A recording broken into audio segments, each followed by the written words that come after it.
봅시다. 믿음의 법.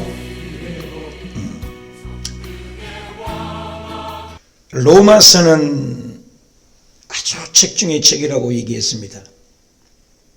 그래서 창세기는 시작이 있어야 하니까 시작이 필요하고, 요한계시록은 종말이 있어야 하니까 필요해서 창세기와 요한계시록이 필요하다.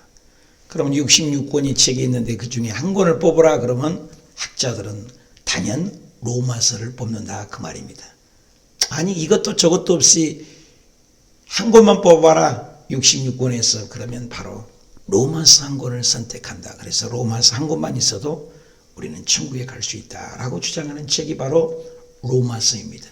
그래서 로마서를 개척을 하거나 교회를 시작하면 항상 베이직에 로마서를 공부하게 됩니다. 바울 서신서 중에서 가장 핵이요, 신약성경 27권 가운데 13권 중에서 가장 으뜸가는 논리와 논박과 논증과 반박, 수사학과 역학 모든 것들이 종합된 책이 바로 로마서입니다. 그래서 신학교에서는 로마서 한 권을 따로 한 학기를 공부하기도 합니다. 그만만치 로마서는 논리가 있기 때문에 그냥 대충 읽어서 되지 않아요.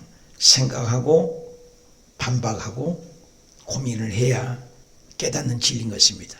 사람이 무엇입니까? 한번 태어나서 죽고 마냐, 그게 아니라는 겁니다. 그래서 논박을 펼칠 때 로마서 1장의 서두에서 인사말을 하고, 그리고 1장에서는 그 보일 만한 것이 저희에게 있는데 깨닫지 못하는 이방인들이 모조리 죄인이다 생각하는 것이고, 불우추와 도둑질, 악의, 탐욕, 여러 가지 21가지의 죄목을 얘기하면서 이방인들이 죄가 여간 크다. 그래서 상실한 바대로 내어버려 두사가 3번이 반복돼서 내어버려 두사, 아주 고풍적인 말입니다. 내어버려 두사. 우리의 사랑하는 자녀들이 잘못하면 반드시 간섭하지 않습니까? 히브리서에는 징계하지 않는 자녀는 사생사요 버리운 줄 알겠습니다. 내어버려 두사, 무슨 말씀이죠? 2장에 와서 똑같이 죄를 조명할 때 이방인의 죄를 얘기했던 너희 유대인들은 어떠냐? 지금 유대인을 향해서 고린도전서에서 유대인을 향해서 이 말씀을 쓰시면 사실 로마에 있는 세계 사람들을 향해서 쓴 것입니다. 유대인들 너희들 어떠냐? 여지없이 이방인의 죄가 너희에게도 있다. 그래서 이방인의 죄, 유대인, 선민 웃기지 마라. 할례 받았다고? 그 거짓말이야. 그것이 전부 아니야. 그래서 특권의식을 갖는, 그래서 로마서는 다시 듣는 복음이라고 하는 것입니다. 불신자들을 향한 복음이 아니에요. 이신특이라는 것이 믿는 자들이 다시 한번 하나님의 영적인 잠에서 깨어 일어나라는 생명과 같은 피와 같은 능력의 말씀입니다. 이방인의 죄인, 유대인 너희도 똑같은 죄가 있다라고 휘몰아치면서 죄가 있다고 몰아가는 것입니다. 그래서 그 예를 이제 하나하나 논증을 하는 거예요. 바울이 그걸 논박을 하는 거예요. 그래서 통렬히 강한 의지가 있다고 해서 죄를 이길 수 있느냐? 고상한 도덕 웃기지 마라. 그걸로도 구원받을 수 없다. 그렇게 논리를 펼치는 거예요. 강철 같은 율법이 있다고 해서 너희가 율법의 선민의식 고정관념의 틀에 있다고 해서 너희가 할례를 받았다고 구원의 확증인 줄 아냐? 천국에 확실하게 갈 수 있느냐? 그렇지 않다. 그러면서 계속해서 죄인으로 몰고 가요. 어저께 모든 인생은 죄인이다. 의인은 없나니 뭐래요? 하나도 없다. 하나도 없다. 그걸 배운 거죠.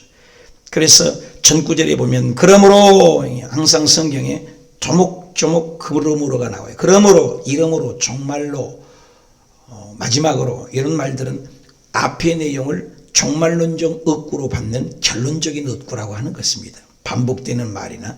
그래서 20절에 그러므로 율법의 행위로 그의 앞에 의롭다 하심을 얻을 육체가 있다 없다? 없다. 이방인도 죄인, 그 죄가 여전히 유대인 너희들에게도 있다. 무슨 말이죠? 그래서 율법이 하는 것이 무엇이냐? 죄를 깨닫게 하는 역할을 하더라. 그러면서 21절 볼까요? 이제는 그랬어요. 참 중요한 말이에요. 에베소에서도 실천적인 이론을 얘기하잖아요. 앞에는. 그리고 나중에는 실천적인 얘기하죠. 그래서 기독론, 예수 그리스도에 대한 증것이 골로새서 기독론, 에베소에서는 교회론, 그래서 앞에서 얘기를 쪼여서 놔두고 이제는 그랬잖아요. 네가 머리로 하는 지식과 아무리 하나님에 대해서 알아도 실천적인 액션이 있어야 한다. 로마서도 1장에서 11장까지는 모든 것을 논리를 논박을 펼칩니다. 그리고 12장부터는 실천적인 것입니다. 바울은 항상 앞에는 이렇게 이론을 서론을 얘기해요. 바울의 서신서 골로새서나 에베소서나 로마서에서도. 그래서 논리를 펼쳐요. 머리로 깨닫도록 얘기합니다. 그리고 나중에 가서는 실천이 있어야 된다. 오늘날 우리에게 굉장히 중요한 말이죠. 예수님을 알고 하나님을 알지만 행위가 있는 믿음, 그것이 동전 앞뒷면과 같다. 새 양 날개 같다. 기차 양 레일과 같다. 그래서 함께 가야 된다. 그래서 굉장히 중요한 얘기죠. 이제는 율법 외에 한 의가 나타났다. 한 단어 하나만 설명을 해도 로마서 같은 책이 장서를 쓸 수 있는 구절들이 많습니다. 굉장히 깊죠. 예. 빨리빨리 넘어갑니다만 이제는 율법 외라고 해요. 율법 외. 율법으로는 구원도 할 수가 없다는 거예요. 율법은 죄만 깨닫는 것입니다. 여러분 빨간 신호등 파란 신호등 어떻게 구분합니까? 나는 베트남에 있는데 선교할 때 보면 대충 가버려요. 그냥 얼마나 무서운지 몰라요. 막 역행을 하고 막 차도 가고 자전거도 가고 오토바이도 가고 신호를 잘 안 지킵니다. 신호가 막 달아졌을 때 제가 갔을 때인데 신호 안 지킵니다. 한국이나 이런 것 같으면 신호를 어기면 요즘엔 벌금도 많이 나잖아요. 제가 괌에 갔을 때인데 괌에 갔을 때는 미국령이잖아요. 얼마나 무서운지 몰라요. 신호 뭐 조그만하게도 그냥 제가닥입니다.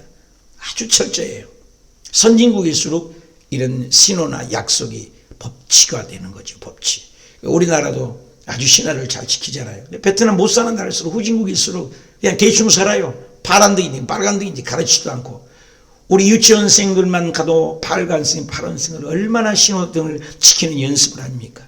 그냥 약속이거든요. 만약에 그 약속을 어기면 죄죠. 빨간 신호에 들어가면 그건 죄로 여기자. 법을 정한단 말이야, 테두리. 그래서 이 법이라는 것은 울타리와 같다는 거예요. 신학도 하나의 울타리와 같아요. 여러분 스키를 탈 때 울타리를 켜놨습니다. 근데 에이라 무슨 울타리야, 나는 스키를 얼마나 잘 탄데 그 울타리 막 밖으로 가버리면 떨어져 낭떠러지서 사고 나서 죽기까지 할 수 있는 것입니다. 그래서 울타리를 정하는 거예요. 그래서 신학이라는 거 무엇입니까? 울타리예요. 울타리. 이것은 여기에 넘어가면 이단이라고 하자. 이걸 정한 거예요. 우리가 정한 거예요. 신학은 인간이 만드는 학문이지만 울타리 역할을 하는 것입니다. 뭐가 진지를 모르는 거예요. 우리가 예수 믿을 때 구구약의 613가지 248가지 하라는 것과 365가지 하지 말라는 건 613가지 계명이 있다고 우리가 따져보니까. 그래 많은 그런 율법을 다 외울 수 있냐? 없어요. 그러나 그걸 우리가 보면서 이런 것이 죄라는 것을 깨닫는 거예요. 율법이. 율법의 목적은 뭡니까? 몽학 선생이다. 초등학교 선생님과 같다. 우리 학생들이 어린 아이들이 학교를 가면 뭐예요? 하나 둘 셋 넷 오리 꽥꽥 하면서 이렇게 아이들이 이렇게 교육을 하잖아요. 그리고 인도하잖아요. 신호등은 손들고 건너고 하면서 가르치는 거예요. 율법이라는 건 우리가 죄를 외울 수가 없다는 거예요. 율법은 그런 역할을 한다는 거예요. 율법을 구원할 수 있냐? 없다는 거예요. 율법은 죄를 깨닫는 거예요. 하루는 한 여인이 간음하다가 현장에 잡혔습니다. 구약에는 간음해서 현장에 잡혀버리면 그 자리에서 돌로 쳐 죽일 수 있는 법이 있습니다. 죽여야 되는 거예요. 근데 그 사람들도 이상하죠. 율법이 죄면 예수님께 타와서 예수님을 시험하려고 하잖아요. 예수님 뭐라고 합니까? 땅바닥에 글씨를 쓰잖아요. 앞에 있는 사람부터 어른부터 아이까지 한 명, 두 명 갑니다. 뭐라고 썼는지는 성경에 나와 있지 않지만 어쩌면 계명을 썼는지 어쩌면 그들의 죄를 꿰뚫어보는 글을 썼는지 우리는 알 수 없습니다. 아무튼 뭔가를 썼는데 그 글씨를 보고 다 도망갑니다. 죄가 없는 자가 하나도 없는 거예요. 율법은 예수님께로 끌고 와서 가늠한 여인을. 그런데 예수님이 오셔서 뭐라고 합니까?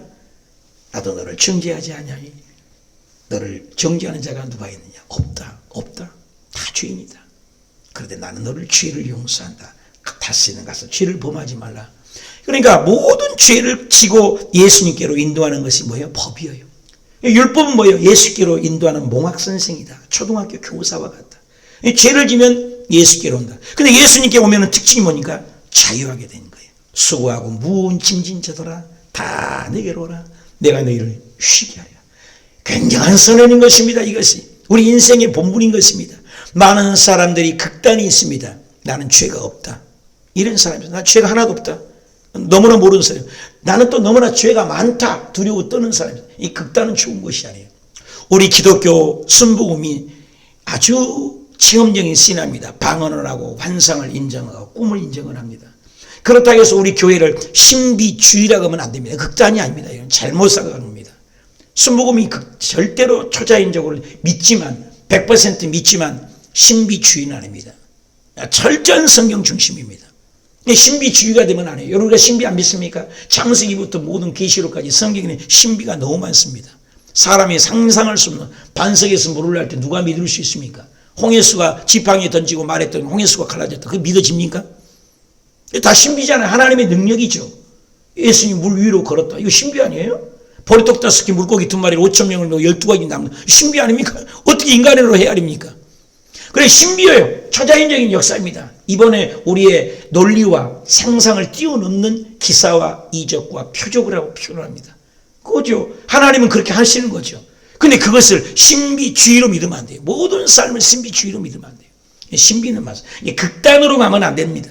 그렇다고 또 문자적으로만 또 해석하면 안 됩니다. 그래서 신학교를 가면 성경의 해석학을 배웁니다. 바른 진리, 정통 해석 굉장히 중요한 것입니다. 그래서 오늘 보니까 한 의가 나타났다. 율법으로는 죄를 깨닫게 하는데 한 의, 대단한 거죠. 2개의 의가 아니에요. 한 의요. 그분이 누구냐? 율법과 선지자들의 증거를 받았다. 한 구절 한 구절 이 회를 씹는 할 말들이 많습니다. 수많은 그런 율법이 얘기하는 것은 죄를 깨닫게 하고 죄를 완전히 율법을 완벽하게 지킬 수 없다는 것을 깨닫도록 율법을 주었다. 그리고 수많은 선지자들에게 증거를 받았다. 선지자들을 통해서 다시 오실 예수님을 얘기했다. 그래서 구약은 오실 예수, 신약은 오셨던 예수, 다시 오실 예수. 답시다. 오실 예수, 다시 오실 예수. 예수예요. 끊임없는 예수님을 잡아야 구원을 받는다는 것을 이제 바울이 논증을 하는 거예요. 논증. 곧 예수 그리스도를 믿음으로 그랬잖아요. 21절 내용을 한 의가 나타났는데 그 의가 뭐냐? 율법과 선지자들이 증거했던 것이 뭐냐? 그 말이죠. 이게 논리의 논리. 수사학이 있다고요. 예수 그리스도를 믿음으로. 여러분 지금 1장부터 2장부터 끊임없이 죄를 지적했어요. 이방인 죄야. 내버려 둬버렸다니까. 유대인 다들 할례 받았다고. 너도 죄인이야. 이게 몰고 가는 거예요. 몰고. 계속 토끼몰이 하듯이 몰고 가는 거예요. 참 논리가 있습니다. 여러분 이런 것을 알고 성경을 읽으면 막 밤잠을 설치고 읽어도 막 깨달음이 오고 폭포수 같은 말씀이 막 쏟아지고 은혜가 넘치고 막 감격이 넘치는 겁니다. 할렐루야. 여러분도 말씀을 들을 때 그런 기쁨이 있으시길 축원합니다.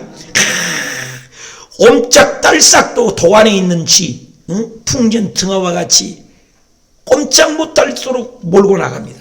그런데 한 의가 있다는 거예요. 예수 그리스도의 믿음으로 솔라시데, 솔라 스크립투라, 오직 말씀, 오직 은혜, 이걸 몰고 가는 거예요. 여러분 배가 고파야 간장도 맛있고요. 배가 고파야 빵 쪼가리도 맛있는 거예요. 그래서 어른들이 시장의 반찬이라고 하잖아요. 굶어봐요. 그래서 저는 예수 믿는 사람에게 꼭 강조해요. 예수 믿으면 3일 동안은 꼭 굶어보시라고요. 금식을 해봐야 돼. 금식을 해봐야 인생의 처절함을 알고 3일만 금식하면 입에서 구린내 나고 냄새 나고 추하고 씻지 않으면 더럽고 얼마나 인생이 더러운지 몰라요. 우리가 겉보기에서는 화장으로 도포하고 겉모양을 씌우고 양복을 입고 목사라고 서 있지만 그렇지 않아요? 인생은 며칠만 씻지 않고 나눠보십시오.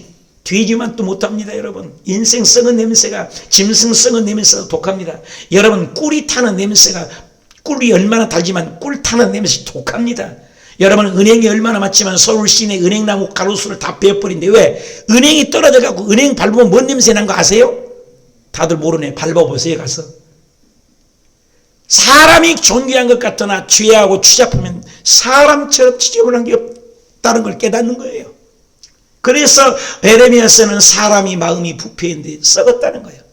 사람의 심령은 썩었다. 그래서 예수님께서도 밖에서 들어가는 것은 얼마나 색깔 있고 말씀잡고 아름답고 고귀하고 향기롭지만 입에만 들어가면 뒤에 나올 때 보세요. 배설물, 깨끗한 배설물이 어디 있습니까? 얼마나 추잡한 냄새가 납니까? 인생은 그래서 깨닫지 못하면 멸망하는 짐승만도 못하다가고 우리가 진리를 알지 못하면 벌어지만도 못하다는 것입니다. 그래서 예수님을 없다면 우리 인생처럼 정말로 처참한 인생이 없는 겁니다. 쓸데가 없어요. 소는 죽으면 소똥도 먹고 간도 먹고 뿔도 먹고 꼬리곰탕도 먹고, 소는 그냥 버릴 것이 없어요. 여러분요, 소 다 먹잖아요. 다 써먹잖아요. 사람은 어디다 써먹습니까? 사람은요 아무데 쓸데없어요. 근데 하나님의 영이 있기 때문에 세상 그 어떤 것보다도 으뜸이요 창조주요 그리고 가장 고귀한 것인 줄 믿습니다. 하나님의 영상이 있기 때문에. 믿으시면 아멘. 그래서 그것을 몰고 나가요. 예수 그리스도의 믿음. 할렐루야. 믿음으로 말미암아 모든 믿는 자에게 미치는 하나님의 의인이 차별이 없다. 죄가 유대인에게도 죄이고 이방인에도 죄고 죄로 몰아갔습니다. 그 죄로 몰아갔는데 의도 한 의가 있는데 예수님을 믿기만 하면 차별이 없다. 헬라인이나 야만이나 이방인이나 유대인이나 예수님을 믿기만 하면 하나님은 오케이. 예수님을 믿기만 하면 예수님 믿는 표만 있으면 오케이. 그래서 웨슬레가 천국에 감리교 창세에 천국에 갔더니 그래도 감리교를 창세했으니 주님 우리 감리교 성도가 몇 명이나 왔습니까? 물어대지 않습니까? 그래서 감리교 교인을 쫙 보더니 없다 그러더라고요. 아니 내가 감리교 창세했는데 어떻게 한 명도 없습니까? 내가 그렇게 많이 보냈는데. 그러면 궁금해갖고 그러면 장로 교인은 몇 명 있어요? 장로 교인도 한 명도 없다. 아니 이놈의 천국이 어떻게 된 거예요? 나는 분명히 했는데. 그러면 순복음은 있습니까? 순복음도 없다. 각 교단을 다 물어봐도 장감생 다 없다는 거야. 한 명도. 그러면 어찌할꼬 한 명도 천국에 교단 교파 없으면 어떡합니까? 그러면 어떻게 옵니까? 예수 믿는 것밖에 없다. 할렐루야. 천국은 교단 교파는 아닙니다. 우리 알량한 지식과 나의 경험과 나의 철학과 나의 도덕과 나의 강직한 의지와 나의 강철 같은 율법과 고상한 윤리와 도덕과 품위가 아닌 것입니다. 예수님을 믿느냐? 내가 장애인이 됐든 잘났든 못났든 일찍 태어났든 늦게 태어났든 일찍 믿었든 늦게 믿었든 예수님이 있느냐? 예수님이 있느냐? 예수님이 있느냐? 예수님의 불혈이 머리끝에서 발끝까지 나가 있느냐? 머리의 신앙이냐? 가슴에 믿는 신앙이냐? 무늬만 그리스도이냐? 진짜 믿느냐? 예수가 있느냐? 할렐루야. 그럴 때 기도할 때도 예수님, 기도 끝에도 예수님, 시작할 때도 예수님, 중간에도 예수님, 아침에도 예수님, 낮에도 예수님, 식사할 때도 예수님, 잠잘 때도 예수님, 공부할 때도 예수님, 성경을 볼 때도 예수님, 창세기에서 예수님, 레위기에서도 예수님, 성막에서도 예수님, 모세를 통해서도 예수님, 노뱀을 보고도 예수님. 아멘도 안 하니까 예수님 하나 끝날 거예요. 할렐루야. 예수님. 여러분 예수님이 없으면 아무것도 아니에요. 예수님. 그래서 모든 사람이 죄를 범했지만 하나님의 영광이 이르지 못했지 않냐. 앞에 있는 것을 증거하는 거죠.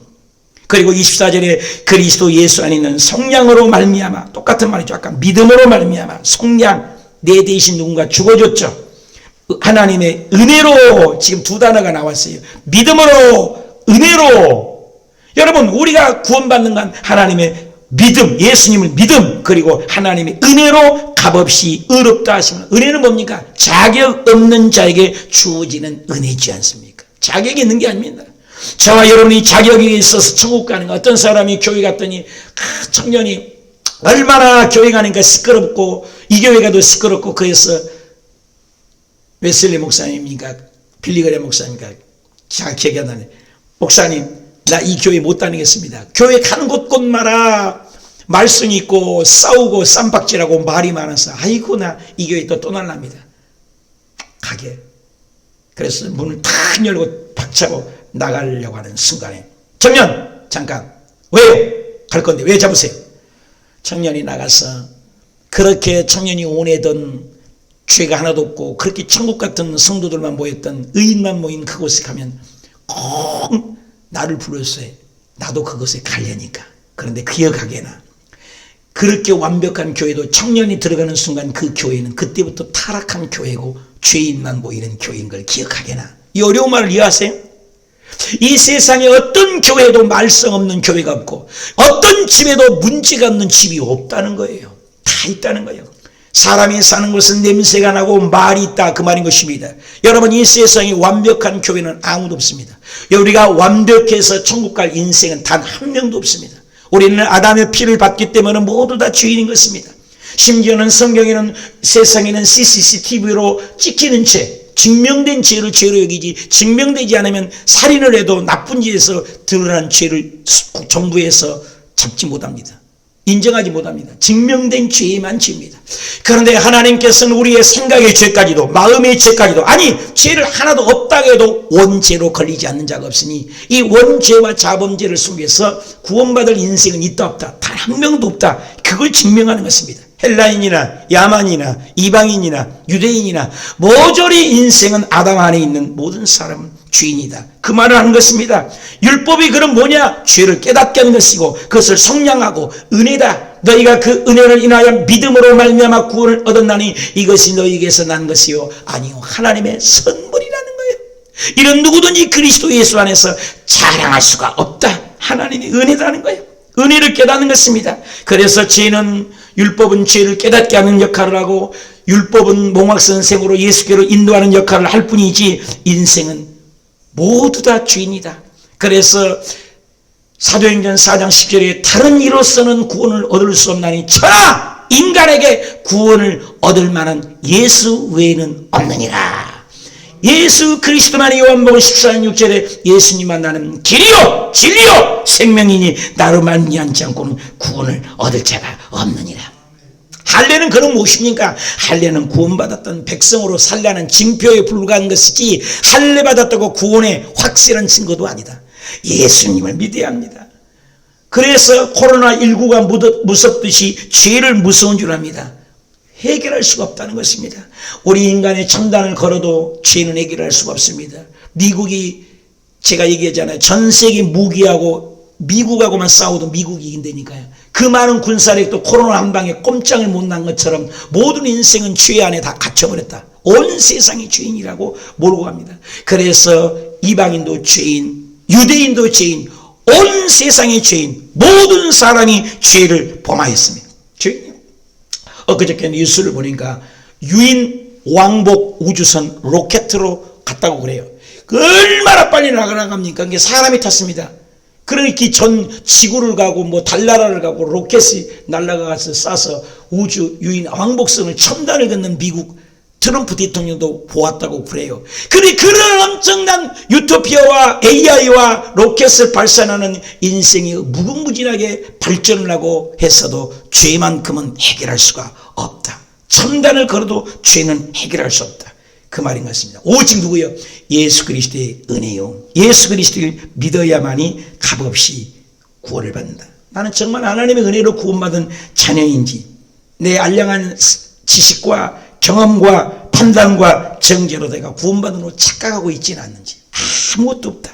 이에 25절 볼까요? 이 예수를 하나님의 그의 피로써 믿음으로 예수님의 보혈이잖아요. 피 없이는 죄 사함이 없다고 하지 않습니까? 피로써 믿음으로 말미암아 화목제물 구구절절 설명만 해도 끝도 갓도 없는 단어들입니다. 화목제 하나님과 우리는 원수가 됐습니다. 아담 죄로 말미암아 아담의 피가 흐르는 우리는 죄와 원수가 되고 죄값으로 땀을 흘려야 되고 죄값으로 해산의 고통이 있고 죄값으로 가시와 엉겅퀴가 자연. 그래서 하나님의 관계가 단절되므로 하나님의 관계가 단절된 동시에 사람의 관계가 단절되고 자연과의 관계가 단절되고 베델성서에서는 그것을 부조화라고 그럽니다.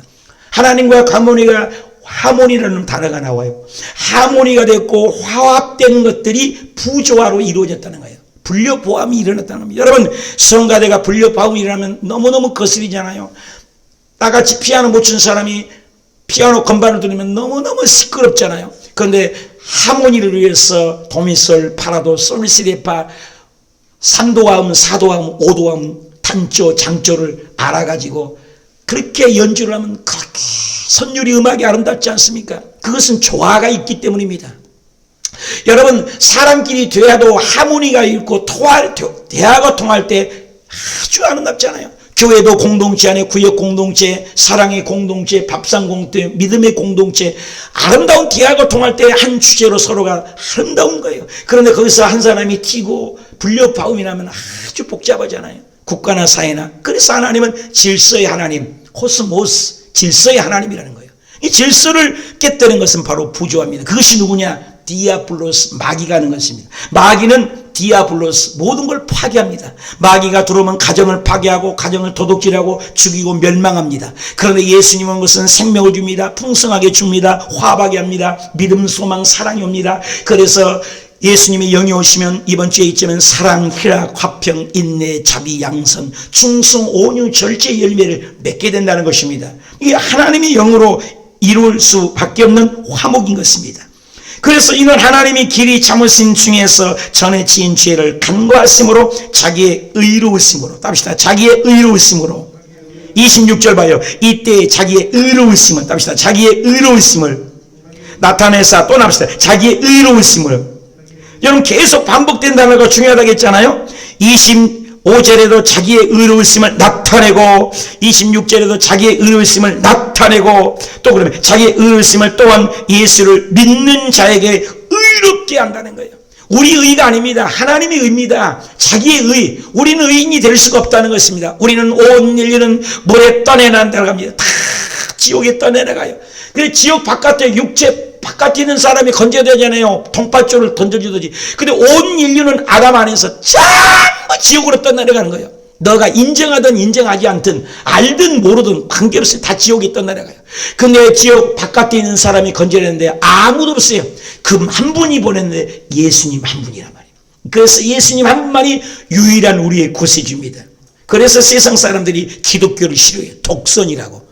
그래서 요즘 6월 달에 호국에 다닙니다만 6월 달에 전 세계 WCC니 W 해가지고 전 세계 월드에서 모든 종교를 통합한다는 거예요. 그래서 가톨릭도 구원이 있고 불교도 통역도 구원이 있고 모든 종교가 연합해서 한 하나님을 믿자. 얼마나 그럴싸합니까? 여러분 그것은 세상의 소리인 것입니다. 우리 기독교는 저 하늘이 멀어지고 이 땅이 꺼져도 예수 외에는 구원이 없어요. 어떤 신천지, 이만희, 통일교, 문선명 그 어떤 종교도 생명을 주는 종교는 없습니다. 다 가짜예요. 아무리 독선이라 해도 저 안이 누리고 이 땅이 꺼져도 예수 예수님의 보혈로만이 우리의 죄를 씻을 수 있습니다. 이것이 믿는 거예요. 이게 굉장히 중요합니다. 여러분 그런즉 자랑할 때가 어디냐? 있을 수 없어. 자랑하지 마. 생색내지 마. 11조 많이 냈어? 네 돈이야? 봉사 많이 냈어? 건강 누가 줬는데? 좋은 아이디어가 있어? 그 머리 누가 줬어? 이걸 얘기하는 거예요, 여러분이요. 이 세상에 그래서 사도 바울 선생님은 자기가 그렇게 많은 사람을 고치고 손수건만 던지도 앞치만 던지도 병이 떠나고 악기가 떠나가고 수많은 업적과 수많은 1차 2차 3차 전쟁 두드러 다니면서 동족의 이름은 강에 이런 수많은 어려움 속에 복음을 전했지만 나로 나된 것은 다 하나님의 은혜로다. 자랑할 것 없다. 저도 자랑할 것 없고 여러분도 자랑할 것 없고 이 인생에 빈손으로 왔다 빈손으로 가고 알몸으로 왔다 알몸으로 가는 인생 너희가 먹을 것과 입을 것이 있으니 족한 줄 알아. 모든 것이 하나님입니다. 여러분 감기 하나도 우리가 마음대로 못 하잖아요. 코로나 하나도 마음대로 못 하잖아요. 여러분 누가 감기 걸리고 싶어서 감기 걸려 으스이스 춥고 감기가 걸리잖아요. 몸살이 나고 내 마음대로 건강 조절이 됩니까? 건강 내 것이 아니니까 내 마음대로 못 한 거 아니에요. 그렇잖아요. 이 세상에 내 것은 아무것도 없는 것입니다. 하나님의 은혜인 것입니다. 그래서 벼가 익으면 고개를 숙인 것처럼 우리가 믿음이 들어가고 직분이 오래갈수록 우리는 고개를 숙여진 것입니다. 값없는 은혜로다.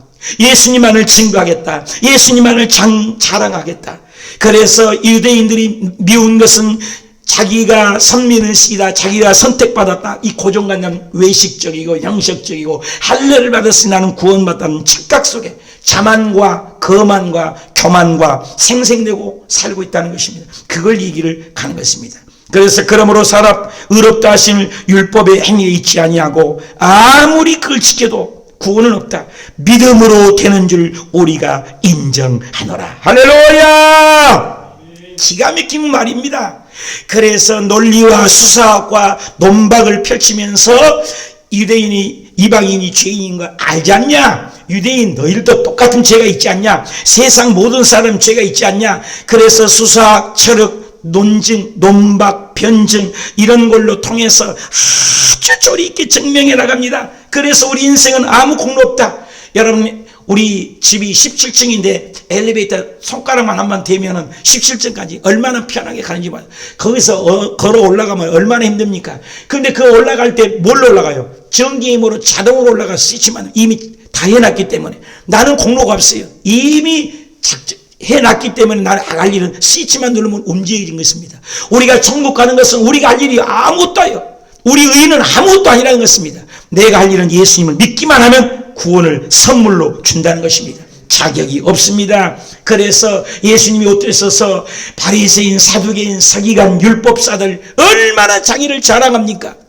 나는 일을 했습니다. 저런 일을 했습니다. 직분이 뭡니다. 나는 그 왕족이기 때문에 나는 그래도 왕족으로서 사두개인이라고 합니다. 사도계 후예니까 왕족이에요. 나는 바리새인이요. 율법을 철저하게 내가 꼼꼼히 적어가면서 지키고 있습니다. 그래서 나는 바리새인입니다. 나는 율법을 성경을 매일 아무것도 안 하고 성경만 적고 말씀만 적기니까 얼마나 성경만 해석하니 유명하니까 나는 서기관입니다. 그래서 바리새인입니다. 서기관입니다. 율법사입니다. 이렇게 자기 자랑을 합니다. 그런데 아무도 구원을 받을 수 없다고 예수님은 질책을 하고 마태복음 23장에 화 있을진저 화 있을진저 화 있을진저 화 있을진저 화 있을진저 화 있을진저 화 있을진저 너희들이 가장 지옥이 먼저 갈 것이다. 그러면서 예수님은 만나는 사람마다 창기를 만나고 죄인을 만나고 창기하고 죄인하고 식사하면서 천국은 바로 이런 사람들이 제일 먼저 간다. 이해할 수가 없는 거예요. 그들은 얼마나 율법을 지켰는데 율법의 행위로 구원받을 줄 착각한다는 것이요. 그런데 창기와 죄인은 내가 죄인입니다. 나는 알 수 없습니다. 어떻게 합니까? 내가 또 지었습니다. 알고 지었습니다. 모르고 지었습니다. 드러난 죄가 있습니다. 내가 죄인입니다. 통곡하고 오는 자에게 예수님을 만나는 순간 나는 나와 함께 낙원에 있으리라. 할렐루야. 예수님만이 구원한다. 자기 생각, 자기 생색, 공로, 행위, 어리석은 것으로 나는 구원으로 착각하고 있지는 않습니까? 우리 주변에 자기 생색을 내는 사람은 얼마나 많습니까? 아무도 자랑할 것이 없습니다. 예수님이 십자가의 복음만이 우리를 구원한 것입니다. 29절 하나님은 다만 유대인이 하나님이냐? 이제 증명을 하는 거죠. 이제 결론을 내는 거죠. 그러면 유대인 너희들만 하나님인 줄 착각하지 마라. 이방인의 답시다. 이방인의 하나님은 아니시냐? 진실로 이방인의 하나님도 되시느니라. 그러니까 유대인들 자기들이 하나님이라는데 이방인의 죄인이요 죄인과 세인의 죄인이 하나님 올 인류의 죄인의 하나님이라 그 말이에요. 할례자도 믿음으로 믿고 무할례자도 믿음으로 말미암고 의롭다 하신 분은 하나님 한 분뿐이다. 그런즉 우리가 구원받는 것은 뭐랍니까? 결론적인 의미다. 우리가 믿음으로 말미암아 율법을 파기하냐? 그럴 수는 없느니라. 도리어 율법을 굳게 하니니라. 그러면 율법이 필요 없냐? 율법을 폐하냐? 예수님은 율법을 완성하러 오신 것이다.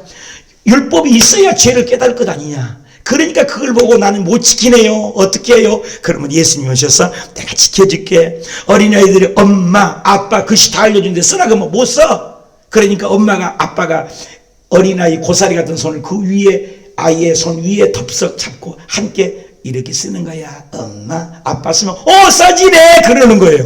우리는 율법을 지킬 수가 없어요. 완벽하게 지킬 수 없어요. 그러나 예수님이 오시면 성령님이 오시면 율법도 완벽하게 지킨 걸로 해서 우리가 천국을 간다 그 말이야. 할렐루야. 내 의가 아닙니다. 이방인도 아닙니다. 헬라인도 아닙니다. 야만인도 아닙니다. 유대인도 아닙니다. 그 누구도 인생은 구원받을 수 없다. 그것이 율법을 깨닫게 하는 것이다. 그래서 구약의 율법은 나무 뿌리와 같다. 뿌리 없는 나무는 죽었잖아요. 그래서 신약은 열매와 같다. 그래서 구약이 필요하고 신약도 필요하고 그래서 예수님은 율법을 폐하러 오고 파기하러 온 것이 아니라 율법을 완성하러 오셨다.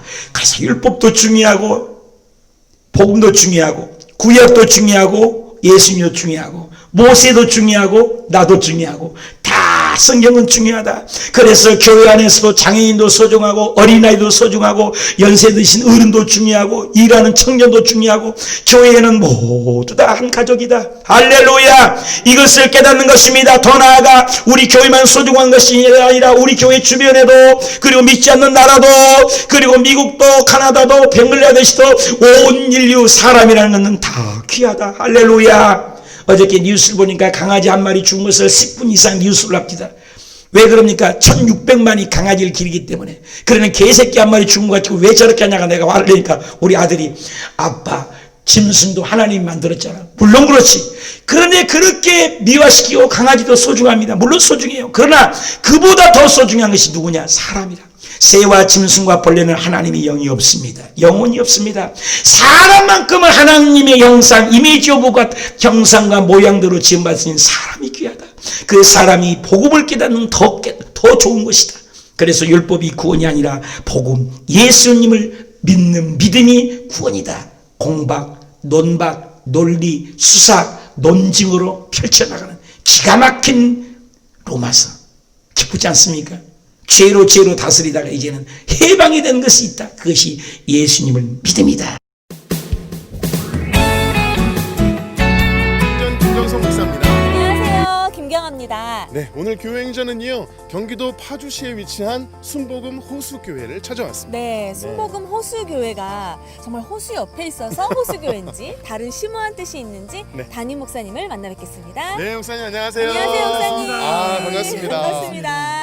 목사님, 교회도 아름답지만 네. 주변도 너무너무 아름다워요. 좋으시겠어요. 우리 순복음 호수교회를 좀 소개해 주셨으면 좋겠는데 짧게 한 문장으로 소개한다면 뭐라고 할 수 있을까요? 우리 순복음 호수교회는 예수 그리스도의 사랑으로 지역사회를 섬기고 사랑하는 교회입니다. 네, 예수 그리스도의 사랑으로 지역사회도 섬기고 또 뭐라고 하셨는데 끝도 없이 표현을 해주셨는데요. 네. 그렇다면 목사님, 우리 순복음 호수교회를 섬기는 우리 성도님들은 어떤 분들인지 역시 한 문장으로 표현해 주시죠. 말씀 충만, 성령 충만, 그리고 섬기고 사랑하는 성도님들입니다. 뭔가 충만. 뭐가 많이 충만됐어요. 네. 그래요. 좋으시겠어요, 우리 목사님. 순복음 호수교회 정말 궁금해지고 네. 또 성도님들 궁금해지는데요. 오늘 교회 행전은요, 순복음 호수교회와 함께합니다. 2015년 경기도 파주시 운정신도시에 세워진 순복음 호수교회. 여의도 순복음교회의 500개 개척교회 프로젝트 중 468번째로 개척되어 가정같은 교회로 세워지고 있다. 기적이 상식이 되는 교회, 순복음 호수교회. 순복음 호수교회는 영혼을 살리는 구속사를 이루기 위해서 계절에 따라 다양한 방법으로 복음을 전하고 있다. 영혼 구원과 함께 강조하고 있는 것은 지역사회와의 연합사역이다.